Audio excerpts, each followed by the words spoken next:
नमस्कार साथियों, आज हम मराठे पढ़ेंगे। मराठे, पहले ये बात जाने कि मराठे है कौन, मराठे भारतीय इतिहास में क्या रोल रखते हैं और मराठे आए कहां से। मराठों का मतलब होता है, मराठे शब्द का मतलब होता है महान संघर्ष। मराठे मूल रूप से मेवाड़ के संसदीय थे और फिर ये दक्षिण भारत में जाते हैं, जहां पर बीजापुर के आदिलशाहियों के अधिकारी के रूप में एक व्यक्ति है जो काम करता है। उनका नाम है शाहजी भोसले। उसका सुपुत्र और हमारे भारतीय इतिहास का महान नायक महाराज छत्रपति शिवाजी, जिनका जन्म 19 फरवरी 1630 को होता है और उस पर कंट्रोवर्सी भी है। कुछ लोग अप्रैल बताते हैं, पर अपने को ध्यान देना है कि 19 फरवरी 1630 को महाराज छत्रपति शिवाजी का जन्म हुआ है। और उनके जीवन पर 3 व्यक्तियों का प्रभाव पड़ता रहता है। मेन प्रभाव उनके जीवन माता जी हैं जो जीजाबाई, और उनके गुरु समर्थ गुरु रामदास, और उनके जो संरक्षक रूप में रहे दादाजी कौंडदेव। उनके पिताजी उनको और उनकी माताजी को पुनः सपा की जागीर देके स्वयं बेंगलोर की तरफ जाते हैं, वहाँ रहते हैं और वहाँ पर एक तकुब मोहते को शादी करते हैं, तुकुबाई मोहते से शादी करते हैं और वहीं वो जीवन यापन करते हैं, वहीं वो अधिकारी के रूप में काम करते हैं बीजापुर गजीन से। अब बात रहती है कि शिवाजी का जीवन के आरंभिक 16 साल ये 3 व्यक्तित्व जिनका प्रभाव रहते हैं और उनसे वो प्रेरित आदर्शक जीवन को नींव रखते हैं। और 1646 में दादाजी कौंडदेव का निधन होता है और अब जिम्मेदारी आती है शिवाजी पर। शिवाजी 1646 में ही अपने जीवन का पहला अभियान तोरण किले का अभियान करते हैं और तोरण किले को वो जीत लेते हैं। तोरण किले को जीतने के बाद वहीं पश्चिम में स्थित रायगढ़, जिसके मुरमगढ़ है, वो से भी वो जीत लेते हैं। और तोरण के ही पश्चिम में स्थित एक किला जो है कोडाना, और वहाँ पर कोडाना के अंदर एक सिद्धि अंबर नाम के एक आदिलशाही अधिकारी होता है, उसको बरगला के मुलगल देश पांडे जो एक मराठा अधिकारी होता है वो उनको बरगला देता है और उससे वो कोडाना जीत लेते हैं। बिना युद्ध से पहली बार कोडाना जीता जाता है 1647 में। लेकिन यही कोडाना 1670 में युद्ध में जीता जाएगा, तो तानाजी मुबारकपुर जीतेंगे। अब बात यह है कि कोडाना सिंहगढ़ जीत लिया, अब आगे की ओर रास्ता करते हैं और बसंतगढ़, ये पन्नाला, ये जीतने लग जाते हैं। जितने में ही क्या होता है, इनके आदिलशाही है वो अपने इनके पिताजी शाहजी को गिरफ्तार कर लेते हैं, तो ये शांत हो जाते हैं। फिर शांत होते ही 1649 से लेकर 55 तक 6 साल तक ये शांत जीवन जीते हैं। और शांत जीवन के अंदर ये अपने युद्ध शक्ति, सैन्य शक्ति, अपने सैनिक बल ये बढ़ा देते हैं और इनमें अपना वृद्धि करते हैं। और 1656 में ही ये अपने जीवन का एक और महत्वपूर्ण अभियान, जिसे हम कहते हैं जावली अभियान, जावली अभियान को 1656 में ये करते हैं और वहाँ पर जावली के अंदर ये किला जीतते हैं अपने जावली जीतते हैं आपके चंद्रराव मौर्य से। चंद्रराव मौर्य से जावली जीतते हैं और चंद्रराव मौर्य को मार देते हैं और जावली जीत लाते हैं। जावली अभियान के बाद ये अभियान करते हैं पन्नाला का, पन्नाला अभियान करते हैं और पन्नाला को ये जीत लेते हैं। पन्नाला अभियान के बाद ये शाइस्ता खान का अपने अफजल खान का वध करते हैं। अफजल खान का वध ये 10 नवंबर 1659 को करते हैं। और ये अफजल खान का वध क्या है, अफजल खान कौन था? अब्दुल्ला भट्टारी था, जिसको अपने दादी, जो बड़ी दादी कहते हैं, आदिलशाही दादी थी, बड़ी साहिबा थी, उन्होंने इनको भेजा था अब्दुल्ला खान भट्टारी को कि शिवाजी को पकड़े लाना। और उन्होंने कहा था कि मैं शिवाजी को बिना घोड़े उतर भी लेके आता हूँ। जैसे ही प्रतापगढ़ के जंगल में आते हैं तो जो अफजल खान का दूत होता है कृष्णजी भास्कर और शिवाजी का दूत होता है पंतों जी, ये आपस में वार्ता करते हैं और कहते हैं कि हम शिवाजी को और आपको आपस में मीटिंग करवा देंगे। तब शिवाजी अपने 2 अंगरक्षक, जिनका नाम है जीव महल, और इनके साथ अपने और जीव महल और शंभू जी, इनको लेके, अंगरक्षकों को लेके शिवाजी जाते हैं। शिवाजी की हाइट सचिन तेंदुलकर की तरह बहुत छोटी थी और अफजल खान बहुत ही बड़ा लंबा चौड़ा आदमी था। तो प्रतापगढ़ के पार ग्राम के जंगलों में मिलते हैं और उधर अफजल खान के लोग होते हैं और इधर शिवाजी के लोग होते हैं। अब शिवाजी अपने एक जो टुकड़ी है वो पास में भी रखते हैं, मोरोदी पिंगले और नेताजी की टुकड़ी भी रखते हैं कि यदि कोई जरूरत पड़े तो आपकी टुकड़ी भी काम आए। अब क्या होता है कि शिवाजी अफजल खान क्या, जैसे ही अफजल खान ने सोचा था कि मैं शिवाजी के पीछे से वार करूंगा, तो अफजल खान हाइट बड़ी थी। शिवाजी जैसे ही करते थे, शिवाजी के हाथ में बगनक थे, बगनक मतलब बाघ के नाक थे। शिवाजी ने आंतों सहित बात कर। अफजल खान के वध के बाद शिवाजी की जो प्रशस्ति थी वो पूरी दक्षिण में फैली, उत्तर भारत तक आ गई।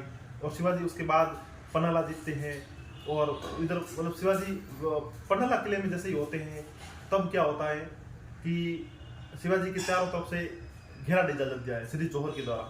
अब सिद्दी जोहर जब घेरा डालते हैं तब ये बात उनको महादेव जासूस कहता है कि पन्हाला चारों तरफ से घेरा जा चुका है, अब शिवाजी के पास जाने का कोई रास्ता नहीं। शिवाजी चारों तरफ से घेरे जा चुके थे वर्त के रूप में, अब क्या करें। तब शिवाजी की भूमिका निभाते हैं शिवाजी के ही हम सकल बीजा प्रभु देश पांडे, जो पन्हाला में गाजीपुर घाटी में बड़े शहीद हुए, वीर गति से लड़े। उन्होंने पूरी सेना सिद्दी जोहर और पूरी सेना को, मुगल सेना को रोक कर रखा, और शिवाजी मात्र 600 टुकड़ी के साथ पन्हाला से विशालगढ़ जाते हैं, जिसमें जसवंत सिंह का वर्क भी तोड़ते हैं और पूरी तरह से सुरक्षित रूप से विशालगढ़ जाते हैं।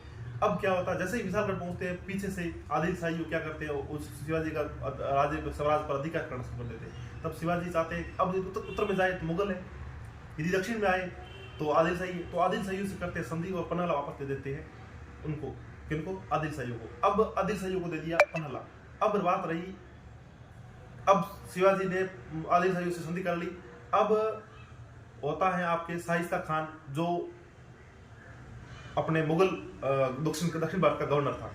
उसने क्या किया, उसने लाल महल पूना के अंदर वो अपने जमाया हुआ था और 3 साल तक खूब लूटा, जनता को बड़ा परेशान किया।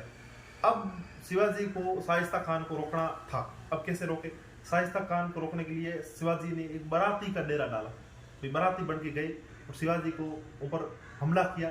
शाइस्ता खान ने शिवाजी ने शाइस्ता खान पे हमला किया, और हमला करते ही शिवाजी ने शाइस्ता खान की 4 अंगुलियां काट ली। अब अंगुलियां काटी, शाइस्ता खान भाग के दौड़ गया, उसका बेटा था फतेह खान, वो मारा गया। अब शाइस्ता खान भाग गया, फिर औरंगजेब शाइस्ता खान नाराज होता है और उसको बंगाल भेज देता है। अब मुगलों को भी जीना आराम कर रखा था, और दूसरा मुगलों का बड़ा नगर सूरत, जो व्यापारिक कोठी थी, वहाँ पर मुगलों, पुर्तगाली, डच और ब्रिटेन खूब लोग थे, पर लूटा मुगलों और पुर्तगालियों को। मुगलों का इनायत खान था, सूरत की पहली लूट 64 लास्ट और 65 फर्स्ट में 5 जनवरी से 8 जनवरी को लूटा, 80 लाख रुपए लूटे। और सूरत लूट के बाद अब औरंगजेब के जीवन का उद्देश्य एक ही रहा कि किसी भी तरह शिवाजी को वापस अपने कब्जे में किया। इसके लिए औरंगजेब ने अपने भारत के विश्वस्त व्यक्ति मिर्जा राजा जय सिंह को भेजा कि अब किसी भी तरह शिवाजी को लाना है। मिर्जा राजा जय सिंह कहा कि मैं वक्त बनाकर शिवाजी को लूट लूंगा, शिवाजी को लाऊंगा। और शिवाजी को इस तरह वक्त बनाया, और शिवाजी को बीच अपने जय सिंह ने इस तरह वक्त बनाया कि अब शिवाजी के पास कोई रास्ता नहीं रहा। पूरी तरह से पुरंदर को चारों तरफ से घेर लिया, आने जाने का रास्ता बंद, खाने पीने का रास्ता बंद। अब पुरंदर में आत्मसमर्पण के अलावा कोई ऑप्शन नहीं। शिवाजी जी के जीवन का पहला आत्मसमर्पण, सरेंडर। अब शिवाजी ने और अपने मिर्जा राजा जय सिंह के बीच ये होती है संधि जून में 1665 में। अब 11 जून को होती है। अब बात क्या है कि इसमें क्या हुआ कि संधि के अंदर कहा गया कि 12 किले जिसका 1 लाख राजस्व है वो तो रहेंगे शिवाजी के पास, 23 किले और रहेंगे मुगलों के पास, और जो संभाजी है शिवाजी का बेटा, उनको 5000 की जागीर मिलेगी। यदि शिवाजी को कोंकण चाहिए तो 40 लाख ऊन देने होंगे।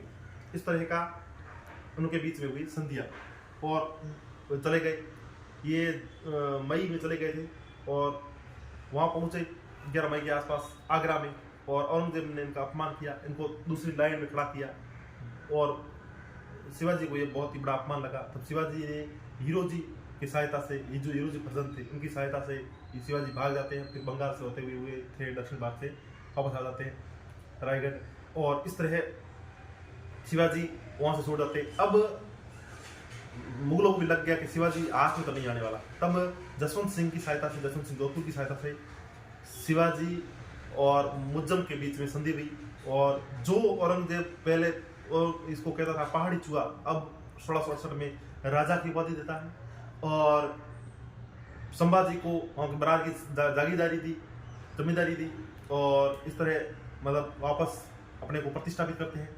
और मुज्जम के बीच में संधि होती है, ये भी दूसरी पुरंदर की संधि होती है। अब ब्याह होती है 1670 में सूरत को दूसरी बार लूटा, 60 लाख रुपए यहाँ से लूटे, और वापस आते समय इनके इगलास खान महमूद खान थे इन्होंने, और मोरोजी पिंगले थे, इनके बीच में वाणी डिंडोरी का युद्ध होता है।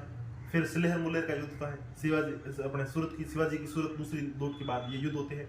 और 1672 में शिवाजी ने सूरत को तीसरी बार फिर लूटा। अब शिवाजी ने वापस पन्नालाल आदिल शाही से ले लिया। शिवाजी ने मराठा स्वराज का जो खोया था वापस स्थापित किया। और 1674 में उनको लगा कि अब मैं पूर्णतः रूप से मराठा स्वराज्य का बना दिया है। तब बात ये होती है कि 6 जून 1674 को ये राज्याभिषेक कराते हैं पहली बार।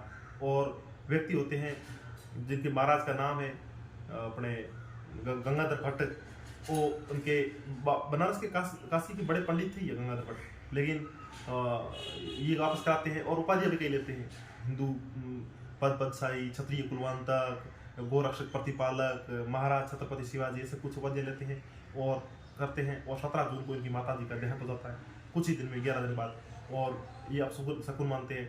तब ये क्या करते हैं, सितंबर 24 तारीख को फिर निश्चल गोस्वामी की सहायता से करते हैं। पहले हिरण्यगर्भ यज्ञ भी करते हैं, लेकिन वापस सितंबर में ये दोबारा करते हैं निश्चल गोस्वामी की सहायता से। और दोबारा ये राज्याभिषेक करने के बाद शिवाजी ने अपने आप को स्थापित किया। शिवाजी ने मुगलों को भी खूब लूटा और भी बीजापुर के आसपास आदिल शाही को भी लूटा और अपने आप को एक वर्चस्व स्थापित किया। और बात आती है 1680 में, जो अंतिम दिन होते हैं, जब 21 दिन का जवर बुखार आता है। उन दिनों में क्या होता है कि इनके 2 बेटे, जो राजाराम और संभाजी बड़ा होता है, राजाराम छोटा होता है। राजाराम तो अलग से होता है। संभाजी मुगलों के साथ मिल जाता है, मुगलों से बातें करता है, तब ये अच्छा लगता है। तब संभाजी को ये अंतिम समय में कैद कर देते हैं और राजाराम को बनाना जाते हैं। लास्ट में राजाराम और संभाजी का युद्ध होगा, राजाराम संभाजी दोनों में से उत्तराधिकारी संघर्ष होगा। और हम आगे और पढ़ेंगे क्या।